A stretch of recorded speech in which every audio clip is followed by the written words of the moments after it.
It is our favorite time of the year. Well, I'll say one of them at least. The WWE draft. Oh, we love it.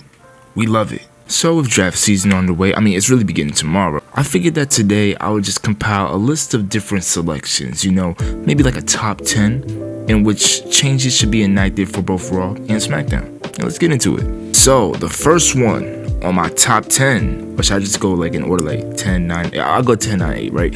So starting at number 10, we have Ilya Dragunov, and we'll send him over to Raw. It's not because of like the Gunther history or nothing like that, but he needs more time to showcase, you know, what he brings to the table. You know, it's not like the superstar I'm about to mention who's had a little bit more exposure, but with Ilya, I think this might be his first time on the main roster. So, you know, I'll put him on the show that has a longer duration, you know, gets to showcase him more, whether it be in segments, promos, heck, just general matches. Really, you want to showcase him more. Just coming off that NXT Championship run, you want to showcase him some more.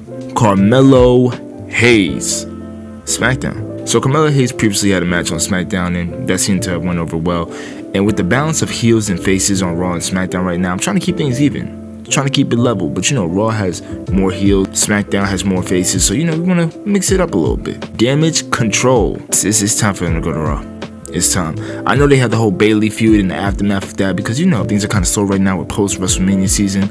And yes, you can say the feud with Jade Cargill, Bianca Belair, and Trinity, I said Trinity, bro. It would just be pure dominance on the end of Jade Cargill, Bianca, and Trinity, you know, the big three. So just send Damage Control to Raw, you know, gradually they could split up somehow. I mean, the Kabuki Warriors are likely going to just turn on Dakota Kai, and then I don't even know what Io Sky's going to do. So, you know, just send them over there. If you want, you could even keep Io on SmackDown.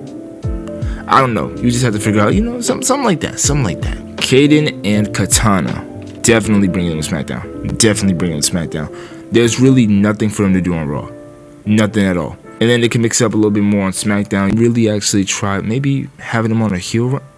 Should they try a heel run? That would be very interesting how that would be booked. But Sheamus. So currently he's marked on the SmackDown roster. So send him over to Raw, you know. Drew needs something to do in the meantime. You know, can't just keep cutting promos. You know, you could book Sheamus versus Drew at SummerSlam, hypothetically. And then you could look at the CM Punk and Drew down the line and yada, yada, yada. Kevin Owens. Honestly, there's really nothing for him to do on SmackDown, is it? You know, because you wouldn't want to put him and feed him over to Cody right now. But at the same time, he already just got through feuding with Logan Paul. He's been going through with A-Town Down and Grayson Waller. I don't recall if he feuded with Pretty Deadly. You know, it's time to diversify. Send him over with Sammy. And I wouldn't say have a feud with Sammy, but you know, just go to Raw, bro. I don't even gotta explain, bro. Just go to Raw. Baron Corbin. So there's already been rumors about Baron coming back to the main roster, and for good reason. I mean, there's nothing for this man to do on NXT. It's more so, I don't want to say it's a developmental brand, but you know, it's like you were there already, and then you came back. I mean, you're not like a Finn Balor, you know. I would bring him to Raw. Not to mention he's one of the top workers, so you know, hey. You got props right there, bro. Wendy Chu. Send her over to SmackDown. I don't think there's going to be anything that she can really do in NXT to go further, you know? And I feel like you need that comedy character within wrestling. So with Raw, they have R-Truth. SmackDown, I can't really think of like a comedic aspect character right now. But I'll bring Wendy Chu over to the SmackDown roster, mix it up, and see where we can go from there. The New Day. It's really empty without Big E, isn't it? It's really empty without Big E. There's not really too much that the New Day hasn't done on Raw, you know? They already mixed it up with, well, the formerly Imperium, because, you know, you saw what happened. So I can't really think of too much that the New Day could do on Raw, and then you wouldn't want to feed them or have them face R-Truth and The Miz, unless you're trying to turn them heel. But even at that, it's just like, you don't even want to go down that route, you know what I'm saying? So I say bring them to SmackDown. They could feud with A-Town Down, Pretty Deadly, and you know, that would be a nice comedic aspect of a feud, you know, great promos and segments. So, you know, diversify like that, and then maybe even give the new bloodline something to do. So hey, and lastly, this is an option that it depends on where things go with the whole Bo Dallas storyline. Well, Uncle Howdy, we want to say, but Nikki Cross. Even if she is part of the White Six, technically Uncle Howdy is on SmackDown, technically speaking. So I say just bring Nikki Cross over to SmackDown, you know, make that draft full in effect. And what has Nikki Cross done? She hasn't really done anything in a few years, actually. You know, the pandemic was really her time to shine. Then the Super Nikki gimmick, the Nikki ASH gimmick. But ever since then, man, I mean, they haven't really given her anything creative-wise. So I would bring Nikki over to SmackDown and just put her in that Bo Dallas storyline. I keep saying Bo Dallas. I need to say Uncle Howdy, because that's what they're going to bring him back at. But we don't know. We don't know yet.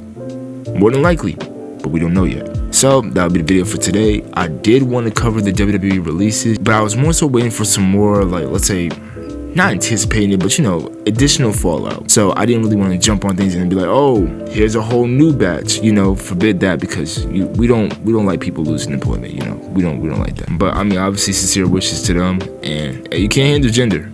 You know, you can't handle gender. You would have thought, you know, like, hold on, you would have thought that Cameron Grimes would have been a perfect fit for like a feud with, like, you know, it's like Logan Paul, hypothetically, you know, in terms of like a mid-card championship, something of that nature, you know, put him in a tag team. It's an unfortunate thing. But he'll bounce back. All of them are going to bounce back, you know. Veer coming to Raw, coming everywhere. That sounded crazy. And on Wagner, dang, man, that was going to be the next Psycho Sid, man, come Tuesday. But that'll be the video for today. Thank you for tuning in, as always. We're going to look forward to the draft, you know what I mean? I have an AEW video coming up because we got to talk about AEW. I'm going to just leave it at that. We're going to talk about AEW. And we're going to take it from there, man. So tune in to TRA Music, The Rebel Artistry. You know the channels. They're going to be on my featured channels, on my profile or my page. You know how to get to the profile. Take it easy. I appreciate y'all. Love y'all. And peace out.